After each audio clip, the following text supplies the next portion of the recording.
The Drew Barrymore Show studio was a cozy enclave of optimistic daytime TV charm, its sunlit Los Angeles set adorned with floral accents and buzzing with the warm applause of an enthusiastic audience as the uplifting theme music faded, signaling the start of a heartfelt segment on a sunny August 22, 2025, morning.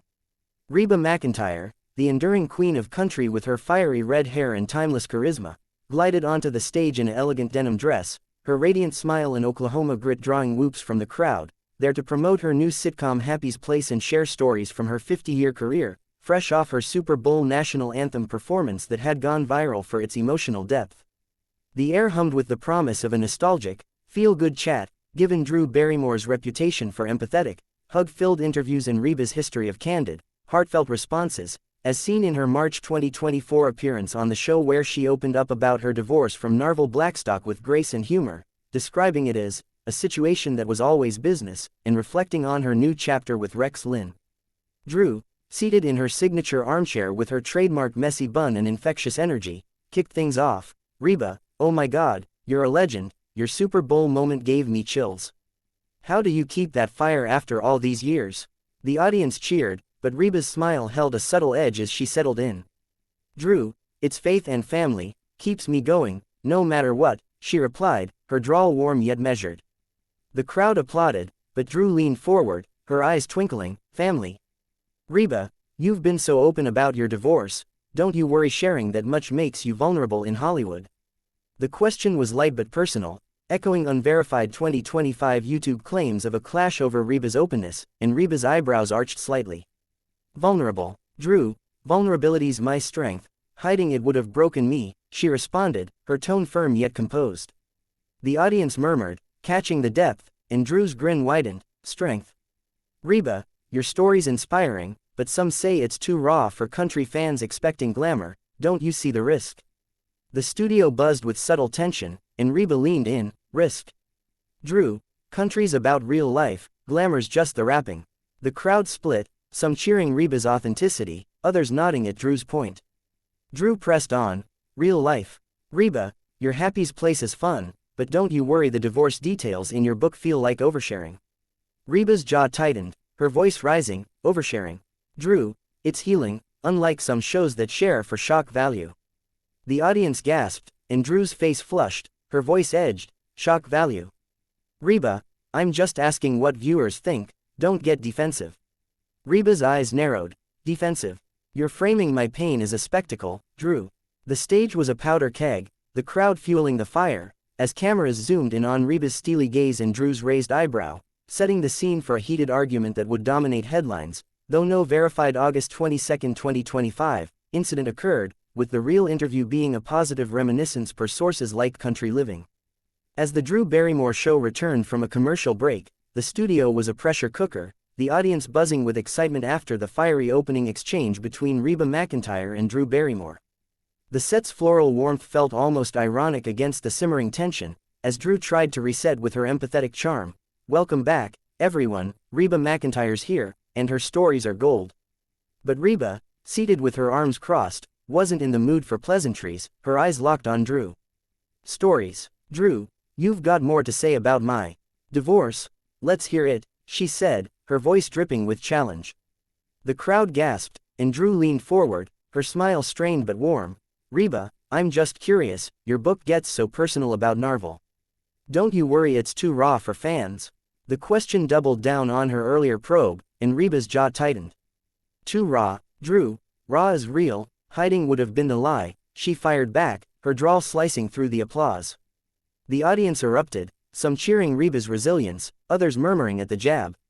Drew, unfazed, raised an eyebrow. Lie. Reba, you're giving us this empowered survivor vibe, don't act surprised when we ask if it's all strength or some show. The jab was sharp, and Reba's voice rose. Show. My life's no act, Drew, not like some hosts who perform empathy for ratings.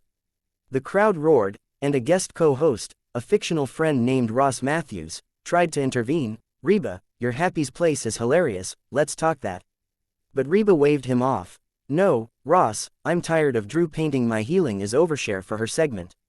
The accusation landed like a punch, and Drew's grin faltered, her tone sharpening. Overshare. Reba, I'm just doing my job, asking questions. You're the one getting defensive. The audience was in a frenzy, some chanting, Reba, while others clapped for Drew's balance.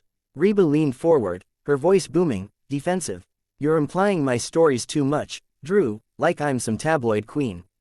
The crowd gasped, and Drew's face reddened, her voice trembling with frustration, tabloid queen. Reba, I'm your fan, but you're acting like I'm attacking your whole journey.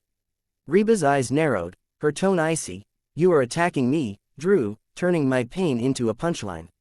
I thought this was a safe space, but wrong. The studio was chaos, the audience on its feet, as the producers signaled frantically for the band to play. The music started, but it couldn't drown out the drama. Drew, her hands gesturing, fired back, wrong. Reba, you're making this personal, acting like I'm the enemy. This is TV. Reba stood, her hands on her hips. TV. You're using me for headlines, Drew, and I'm not here for it. The crowd roared, and Drew stood too, her voice booming, headlines. Reba, you chose the spotlight, don't cry foul when I ask real questions. The audience gasped, and the cameras stayed locked on the two, capturing every moment of the escalating feud. Reba's face contorted with fury, real questions. You're throwing shade to look deep, Drew. I'm done. The producers, now in full panic, signaled for security, but the stage was a powder keg, and the fuse was burning fast, despite no verified 2025 clash occurring, with the real August 22 interview being a positive reminiscence per the Drew Barrymore Show site. The Drew Barrymore Show studio was a battlefield, the air thick with the heat of the escalating clash between Reba McEntire and Drew Barrymore, the audience on the edge of their seats as the verbal duel reached a fever pitch. Reba, now standing, loomed over the set, her denim dress a bold statement as she pointed at Drew. You think you're empathetic, Drew, but you're turning my story into your show's spectacle. I'm not your divorce drama queen. The crowd roared, split between those who admired Reba's fire and those who lived for Drew's warmth. Drew, standing to match her, her voice sharp, drama queen. Reba, you're serving up this resilient survivor image, don't act shocked when I probe it. The jab was brutal, echoing unverified 2025 YouTube claims of Drew questioning Reba's openness, and Reba's voice boomed, probe. You're accusing me of oversharing for pity, Drew, when I'm just healing. The audience gasped, and the band tried to play a light riff, but the noise was drowned out by the crowds. Cheers. Drew, her eyes glinting, fired back, healing. Reba, your book's raw, but don't blame me for asking if it's therapeutic or theatrical. The crowd gasped, and Reba's face reddened, her voice trembling with fury, theatrical. I've lived every word, Drew, and I'm still standing. The insult was a direct hit, and Drew's smile vanished, her tone icy, standing. You chose the public confessional. Reba, don't cry foul when I do my job. The studio was chaos, the audience on its feet, as Ross tried to regain control. Reba, your music's timeless, let's talk that. Reba, her fists clenched,